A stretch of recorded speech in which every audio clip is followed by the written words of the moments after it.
उठाना पड़ता, उन दोनों की हत्या की गई। गोल करना, उनके बच्चे आंदोलन धरने में बैठ गए।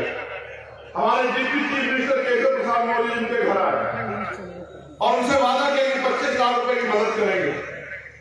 और पुलिस ने भी वादा किया कि एक हफ्ते में खोल देंगे घटना, बच्चों को कहा धरने से उठ जाओ। आज तक उस घटना में कोई कार्रवाई नहीं। ये पुलिस व्यवस्था जो है उत्तर प्रदेश में चल रही है।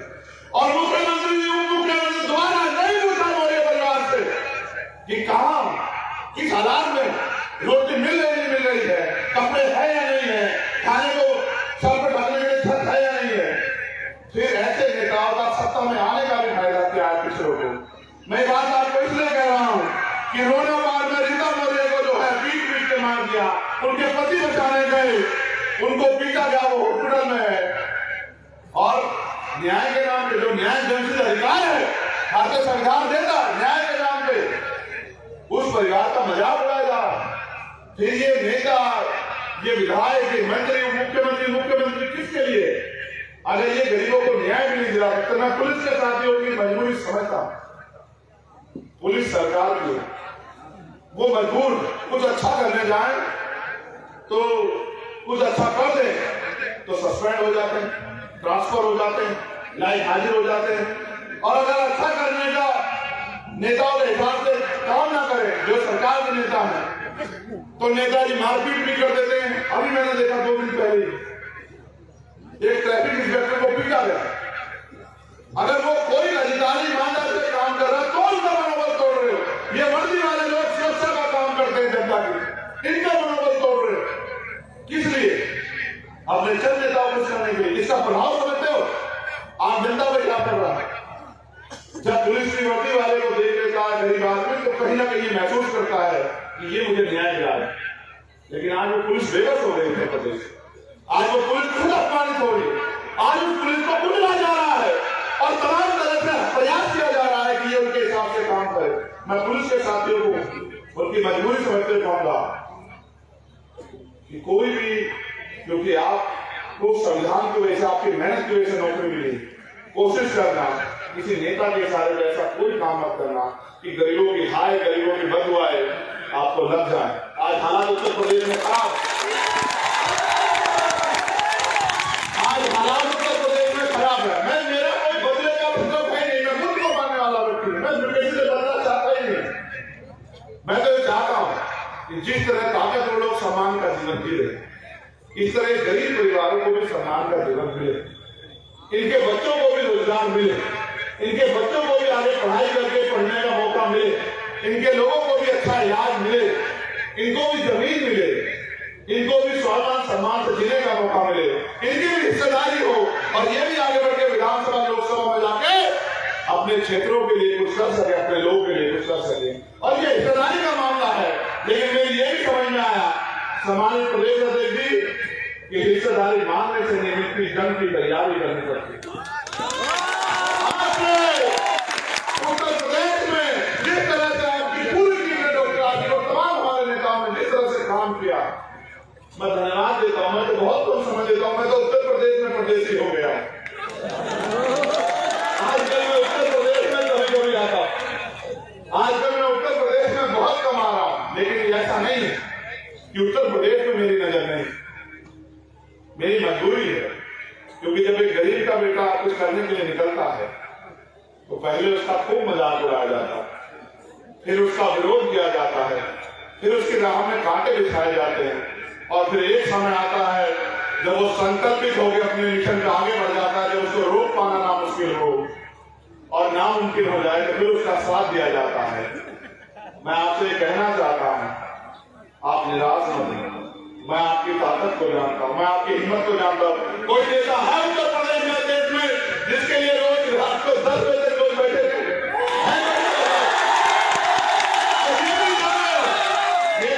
पैसे पे बुलाए गए लोग नहीं।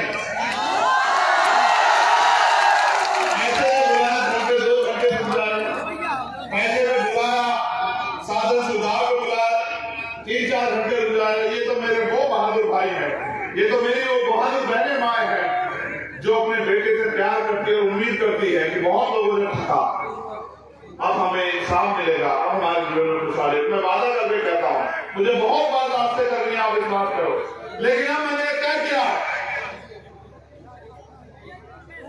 और ये तय मैंने उचित किया जिस दिन मुझे गोली लगी। जिस दिन मुझे गोली लगी आपको कैसा महसूस हुआ बताओ? ये तो मैंने भी देखा। जैसे ही मैंने कहा कि तुम्हारे बीच से कोई विरोधी मुझे गोली मार सकता है, मैंने देखा किस तरह से तुम्हारे अंदर बेचैनी हुई और तुम खुद पीछे हट गए। और उसके बाद मुझे एहसास हुआ कि ये प्यार पैसे से नहीं मिलता है, ये प्यार संघर्ष से मिलता है। मैं यहाँ भले ही बोल रहा हूँ, इस धरती पे, लेकिन दुनिया में हमसे प्यार करने वाले हमारे साथी, क्योंकि आज सोशल मीडिया का युग है। मैं यहाँ हूँ, वो लाइव के माध्यम से दुनिया से मुझे सुन रहे होंगे। अभी सिंगापुर के हमारे साथी मुझसे आते हुए बात कर रहे थे, उनका नाम है सोए, वो मुझसे कह रहे थे कि भाई हम जैसे भी हैं ना, हम आपके साथ। तो मैंने उनसे कहा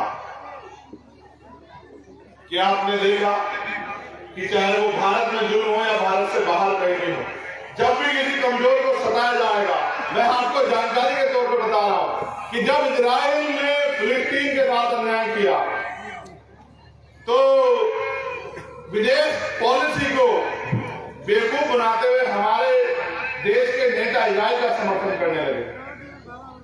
मैं बात इसलिए कह रहा हूं क्योंकि दुनिया में बैठे लोग मुझे सुनते हैं। आपने देखा क्या हाल किया इजराइल में, छोटे छोटे बच्चे। मैं किसी आतंकवादी अपराधी का समर्थन नहीं करता, लेकिन सत्ता एक भूख होती है। अपनी भूख के चक्कर में, जमीन को कब्जाने के चक्कर में क्या किया इजराइल ने, क्या खेल खेला गरीबों के साथ, कमजोरों के साथ। इसलिए मैंने कहा था बिजनौर से कि मैं फिलिस्तीन के साथ हूं, चाहे कुछ हो जाए, मैं हर एक कमजोर के साथ हूं। इसलिए मैंने उतनी बात कही थी। और फिर क्या हुआ?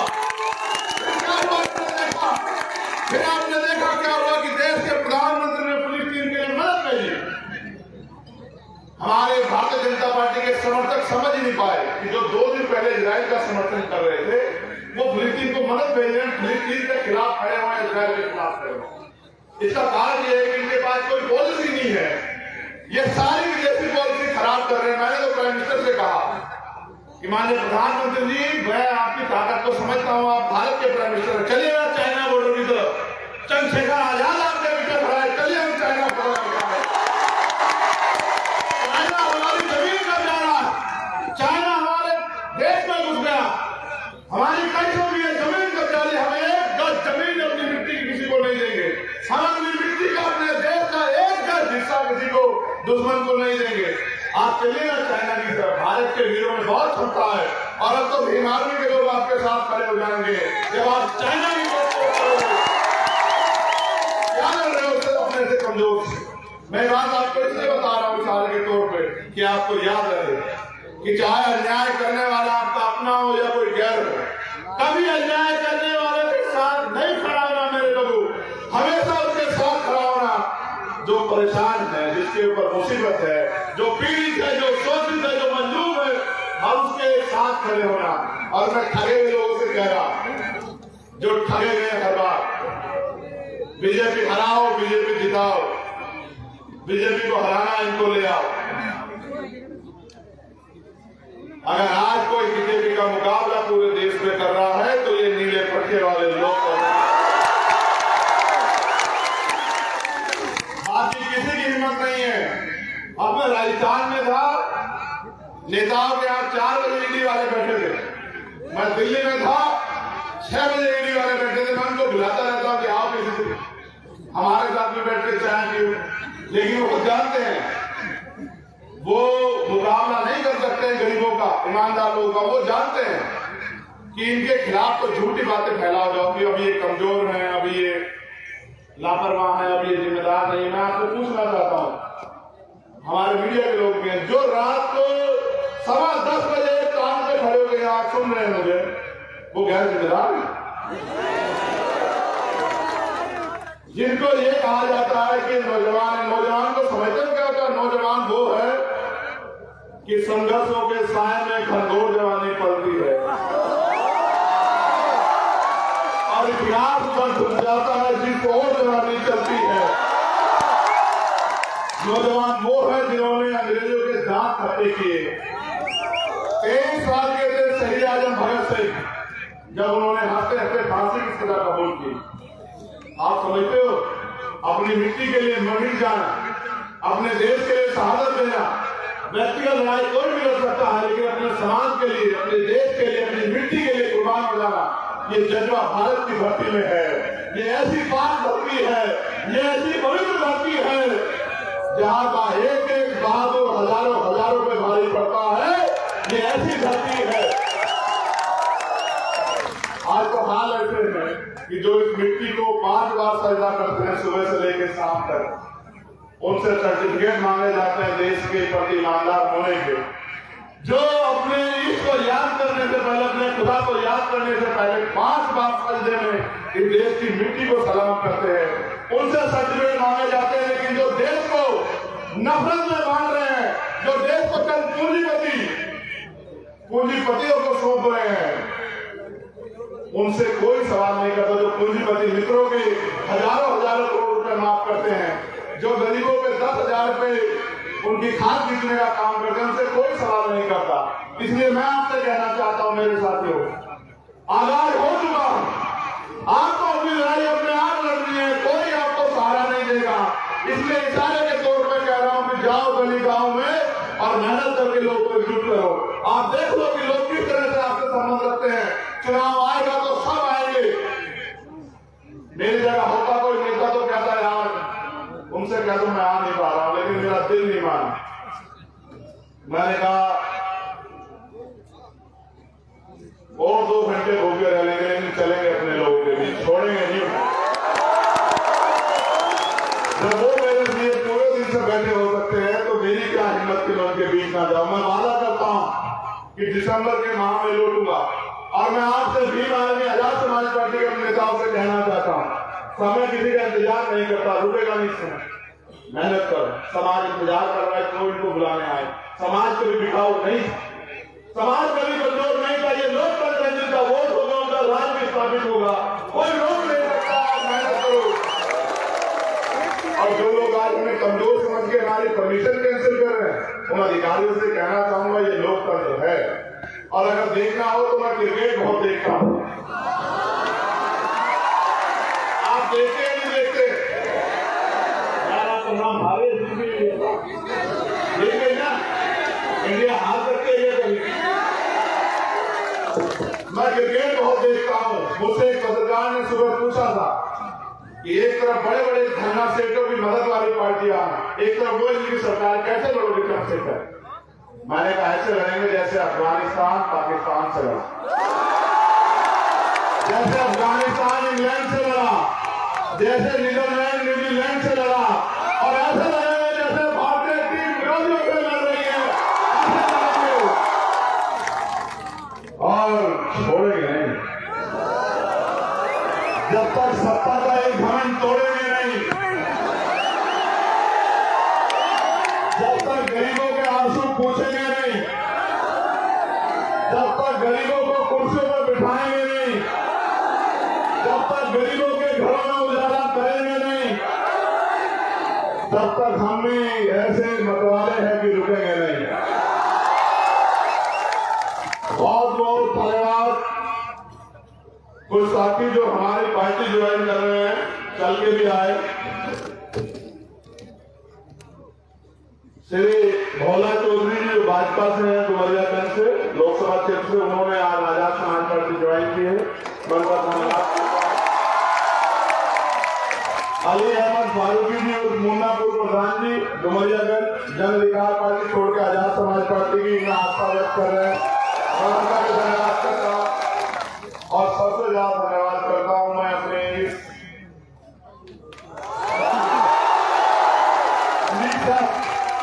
आपके लिए कोई शब्द नहीं है मेरे पास, कोई शब्द नहीं।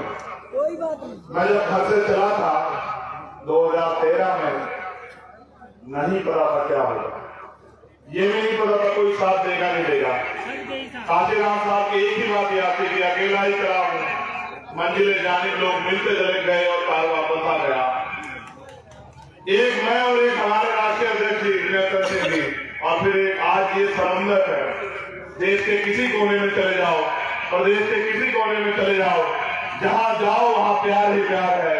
जहां जाओ उन आंखों में उम्मीदें हैं कि कोई तो है उनका अपना जो उनके लिए लड़ रहा। मैं धन्यवाद दूंगा भाई अब्दुल्ला को। एक जोरदार नारा लगा, अभी बताऊंगा कहीं को लगाना, मैं दिल में नहीं रखता कोई बात।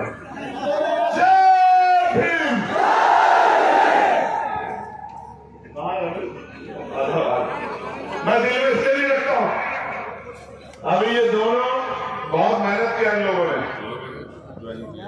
अच्छा, ज्वाइनिंग वालों का नाम आपने मैंने देखा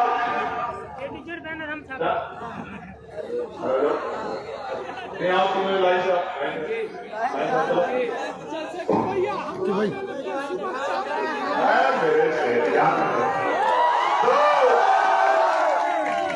तुम लोग तो निराश नहीं हुए ना पूरे दिन में।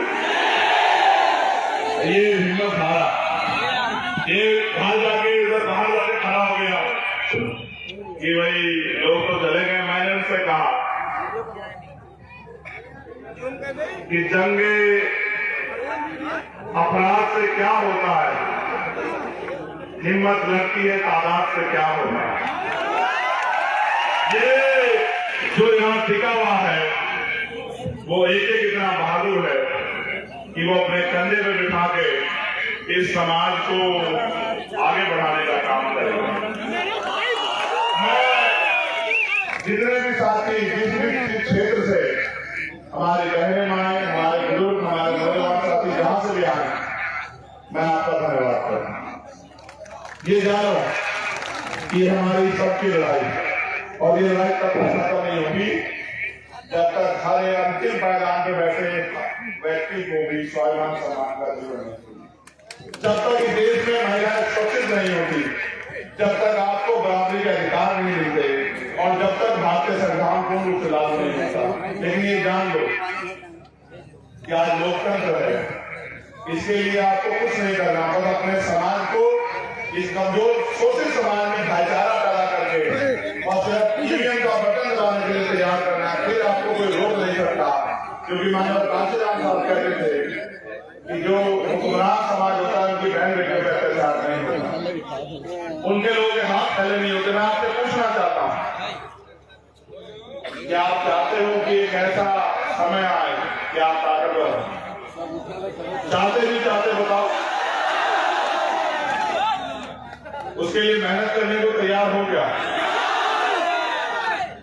तो फिर सब भूल जाओ। ये याद रखो कि हमें बुलंदी तक जाना। और फिर मैंने कहा कि ना रुकेंगे ना थकेंगे, और जब तक मंजिल को नहीं पा जाते तब तक लड़ते रहेंगे, संघर्ष करते रहेंगे।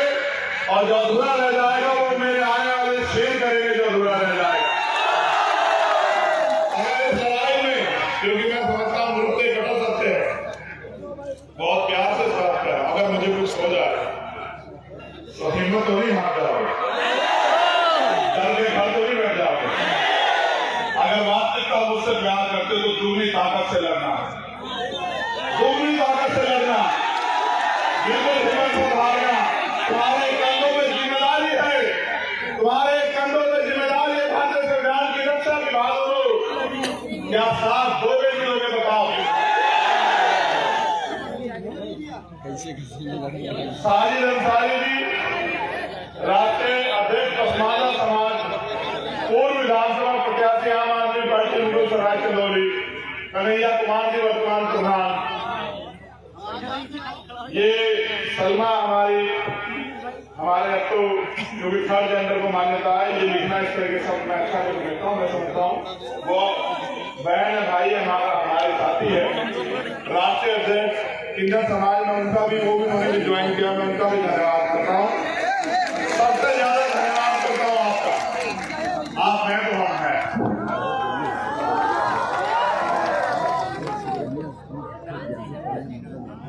हाँ, सलमा जो ट्रांसजेंडर है, मैं उनको कहूँगा कि वहां गया,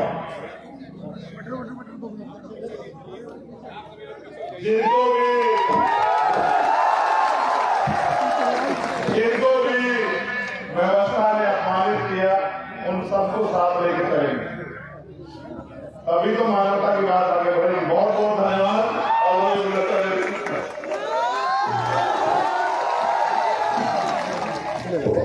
कोई ऐसी जगह नहीं है जहां ये मेरे को पैसे देने के लिए नहीं आते हैं, कोई ऐसी जगह नहीं, मैंने नहीं देखा। ये जिला पंचायत सदस्य हमारी छोटी बहन जहां भी जाता हूं क्षेत्र में ही आ जाती है और चुपचाप से लिफाफा देके जाती है ये मिशन के लिए। आप समझ नहीं सकते हो धन्ना सेठों की पार्टी का मुकाबला हमारे लोग किस तरह से अपनी मेहनत से करते हैं। आप सब